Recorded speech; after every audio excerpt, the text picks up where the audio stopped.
안녕하세요. 아는 부부입니다. 오늘은 이전에 보았던 쓰레기집이 새 집으로 되는 인테리어 과정에 대해서 설명해 드릴 건데요. 경매로 물건을 낙찰받거나 투자로 매매를 했다면 오래된 집을 인테리어 할 때 굉장히 막막하실 겁니다. 너무 비싼 인테리어는 할 필요 없이 정말 필요한 부분을 어떻게 고쳐야 할지 지금부터 저희가 알려드릴게요. 그리고 수많은 인테리어를 진행하면서 깨달은 아무도 알려주지 않은 꿀팁까지 공개하겠습니다. 아래 더보기를 누르시면 저희와 메일로 연락이 가능하고 블로그도 살펴보실 수 있으니 많은 정보 얻어가세요.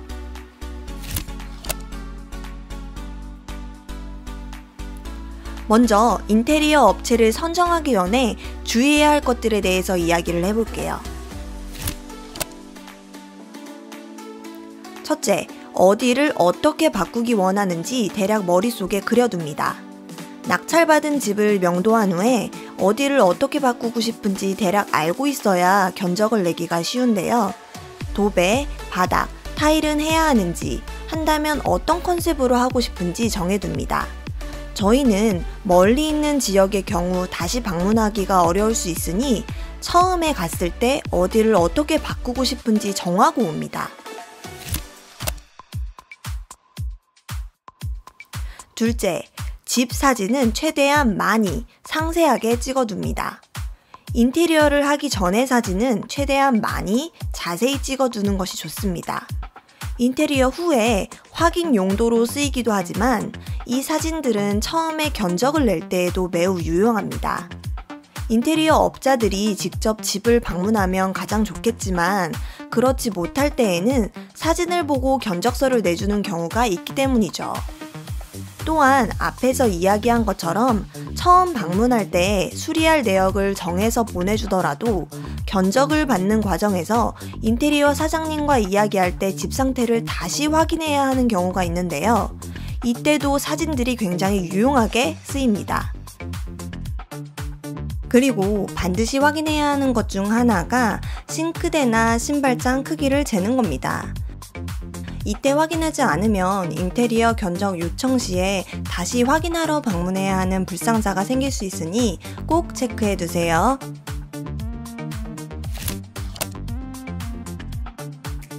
셋째, 내가 사용 가능한 예산을 정해 놓습니다.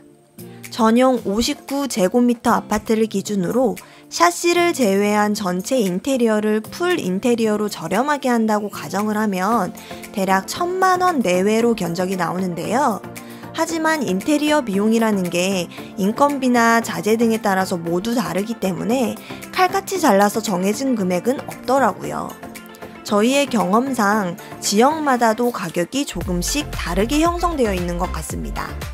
이렇게 대략적인 전체 금액을 알고 본인이 사용 가능한 예산을 미리 정해놓으면 견적 요청 시에 좀 더 구체적으로 이야기하기 좋습니다.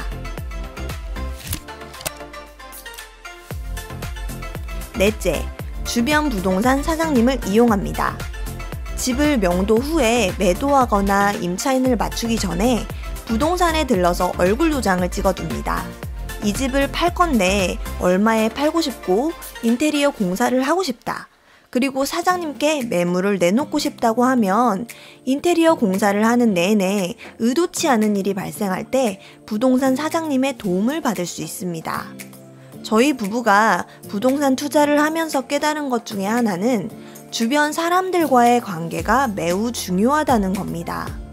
부동산 사장님이든 혹은 임차인이든 항상 예의를 갖추어 대하고 도움 주려고 노력을 하다 보면 저희가 도움이 필요해서 도움을 요청할 때 기꺼이 응해주시더라고요.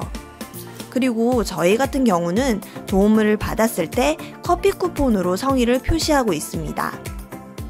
정중한 태도와 겸손한 자세, 별것 아닌 것 같아도 상대방에게 작은 성의를 표시하는 게 사람의 마음을 움직이기도 하더라고요. 이제 인테리어 업체를 선정하는 팁에 대해서 이야기를 해보겠습니다. 수리 및 인테리어는 저렴하면서도 믿을 만한 업체를 찾는 것이 중요합니다.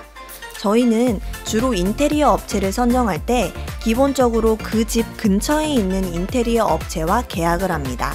그래야 나중에 AS가 필요할 때 바로 와서 해결해 주시기가 수월하더라고요. 이번 집은 경기도 이천 증포동에 위치하고 있기 때문에 그 근처에 있는 인테리어 업체와 진행을 하였습니다.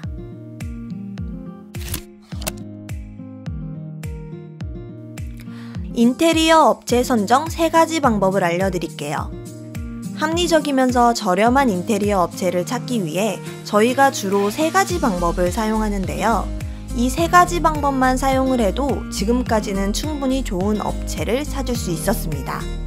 첫째, 주변 부동산 사장님들께 인테리어 업체를 소개받는 방법입니다. 두 번째, 네이버 지도에서 집 근처에 있는 인테리어 업체를 검색을 해서 연락해보는 방법입니다. 세 번째, 숨고라는 어플을 활용합니다. 인테리어 업체를 찾았으면 견적을 요청해야 하는데요. 이때 구체적으로 어디를 어떻게 고치고 싶은지 최대한 상세 내역을 보내주시는 게 좋습니다. 그래야 견적을 구체적으로 받을 수 있고 또 여러 업체와 비교하기도 훨씬 더 좋기 때문입니다. 견적 요청 시에 미리 찍어놓은 사진을 보내드리거나 공실인 경우에는 직접 방문이 가능하다고 하시면 비밀번호를 알려드리기도 합니다. 수많은 업체들과 통화하고 연락하다 보면 많이 헷갈릴 수 있으니 엑셀이나 나만의 메모장을 사용해서 상세히 기록하는 것이 좋습니다. 최대한 합리적인 가격대에 연락이 잘 되는 업자를 선정하셨다면 직접 만나보고 계약을 진행할 텐데요. 저희의 경우 최종 2-3군데 정도를 후보에 놓고 미팅 후에 최종 결정을 하고 있습니다. 인테리어 업체 선정 시에 특히 저희가 중요하다고 생각하는 부분은 인테리어 업자와의 소통입니다. 아무리 가격이 저렴하다고 해도 소통이 잘 되지 않을 것 같으면 저희는 계약을 하지 않습니다. 보통은 지역이 멀리 떨어져 있기 때문에 저희가 인테리어 중간중간 확인을 할 수가 없는데요. 이때 인테리어 사장님과 소통이 잘 되지 않으면 일을 진행하는 데 굉장히 어려움이 많습니다. 그래서 저희 부부는 인테리어 계약 전에 전체적인 인테리어 일정을 요청드리고 매일 진행 상황도 사진으로 보내줄 것을 요청드리고 있습니다. 그래서 그날 어떤 인테리어 공사를 했고 어느 정도 진행이 되었는지 사장님과 소통을 하며 확인하고 필요한 것이 있으면 피드백 드리기도 합니다.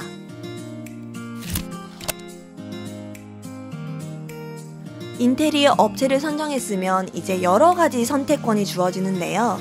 자재 선택에 대해서 한번 이야기를 해보도록 하겠습니다. 처음 인테리어를 하시는 분들이라면 자재 선택에 있어서 어떤 것을 어떻게 선택해야 할지 멘붕이 오실 건데요. 도배지부터 장판, 타일, 싱크대, 필름지, 페인트, 걸레바지, 화장실 등등 모든 것이 다 선택의 연속입니다. 이때 머릿속에 그려두어야 할 단 하나는 무난하고 깔끔한 것이 최고다라는 것입니다. 도배지는 밝은 색을 하는 것이 집이 깨끗해 보이고 넓어 보여서 가장 좋고요. 주방 상판의 경우는 화이트 톤보다는 밝은 그레이나 색상이 어느 정도 들어간 것이 오염이 되지 않아 좋습니다.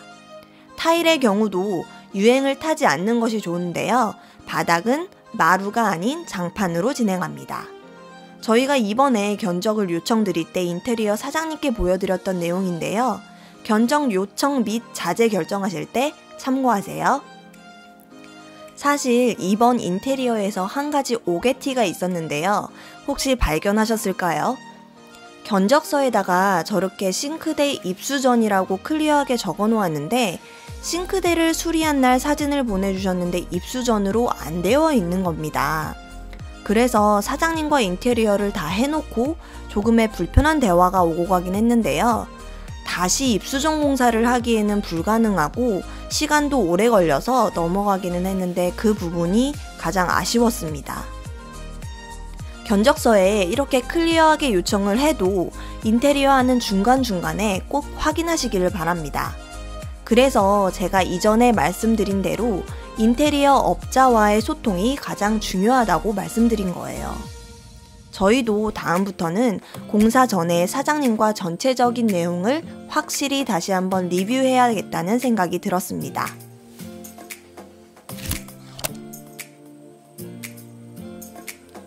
인테리어 공사를 한 것 중에 비용으로 인정되는 항목들이 있습니다. 인테리어 항목 중에서 취득가에 포함시켜주는 비용들이 있는데요. 대표적으로 샤시, 보일러, 베란다 확장, 중문, 홈 오토 설치, 화장실 전체 수리 등이 있습니다. 기타로 도배, 장판 교체나 싱크대 및 신발장 교체 등은 비용으로 인정되지 않습니다. 이런 비용으로 인정되는 항목들을 꼭 기억하셨다가 영수증을 챙기셔서 나중에 양도세 낼 때 같이 신고하시면 세금을 적게 낼 수 있습니다. 마지막으로 인테리어 이후에 간단한 청소를 요청드려야 되는데요. 인테리어 후에는 간단한 청소 요청도 말씀을 꼭 드려놓습니다. 대부분 당연히 청소 마무리는 해주시지만 말을 해놓으면 아무래도 더 신경을 써주시는 것 같아요. 저희는 쓰레기 같던 이 집을 이렇게 고치는데 1,000만 원이 들었습니다. 2021년 4월 매수 1억 4,700만 원, 그 시기에 전세금은 1억 3,300만 원이었는데요. 집주인이 살고 있었는데 10월에 나가기로 해서 전세금 상승을 기대하고 투자를 했습니다. 당시에도 그 주변 아파트 전세 매물이 거의 없었어요. 그리고 11월 전세금은 1억 7,500만 원에 마쳤습니다. 투자금은 매매 1억 4,700만 원과 수리비 1,000만 원을 합쳐서 1억 5,700만 원이고요. 전세금은 1억 7,500만 원에 마쳤으므로 투자금은 1,800만 원이 남았죠. 복비랑 취득세 고려해도 1,500만 원 정도의 플러스피가 되었습니다. 그런데 이게 다가 아니죠. 현재 2021년 12월은요. 매매가 최고 2억 3천까지 거래되었습니다. 질문이 하나 생기실 것 같아요. 이 모든 과정이 저희에게는 착착 진행이 되는 것 같은데 만약에 요즘처럼 전세 대출이 잘 되지 않아서 전세를 못 맞추면 어떻게 하나 하는 걸 텐데요. 그 질문에 대한 답은 다음 영상에서 알려드리도록 하겠습니다. 오늘도 영상 끝까지 시청해주셔서 감사합니다. 영상 아래 더보기를 눌러서 저희와 소통해주세요. 구독과 좋아요는 영상을 만드는 데 큰 힘이 됩니다. 감사합니다.